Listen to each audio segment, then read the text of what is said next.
Tyre blast ಆದ ಹಿನ್ನೆಲೆ ಚಾಲಕನ ನಿಯಂತ್ರಣ ತಪ್ಪಿ ರಸ್ತೆ ಬದಿಯಲ್ಲಿ ಟಿಪ್ಪರ್ ಉರುಳಿ ಬಿದ್ದಿರುವ ಘಟನೆ ಚಿಕ್ಕಬಳ್ಳಾಪುರ ನಗರ ಹೊರವಲಯದ ಡಿಮಾರ್ಟ್ ಮುಂಭಾಗ ರಾಷ್ಟ್ರೀಯ ಹೆದ್ದಾರಿ 44ರಲ್ಲಿ ನಡೆದಿದೆ. ಅಂದಹಾಗೆ ಕೆಎ 40 ನಂಬರ್ನ ಟಿಪ್ಪರ್ ವಾಹನವು ಪೆರಿಸಂದ್ರ ವ್ಯಾಪ್ತಿಯ ಕ್ರಷರ್ವೊಂದರಲ್ಲಿ ಎಂಸ್ಯಾಂಡ್ ಮಣ್ಣನ್ನು ತುಂಬಿಕೊಂಡು ಯಲಹಂಕ ಕಡೆಗೆ ಹೊರಟಿತ್ತು.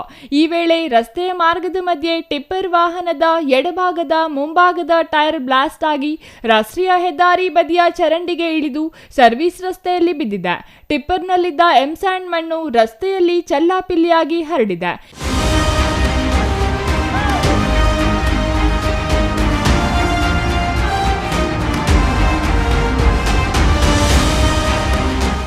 ಇನ್ನು ಅದೃಷ್ಟವಶಾತ್ ಯಾವುದೇ ಪ್ರಾಣಾಪಾಯ ಸಂಭವಿಸಿಲ್ಲ.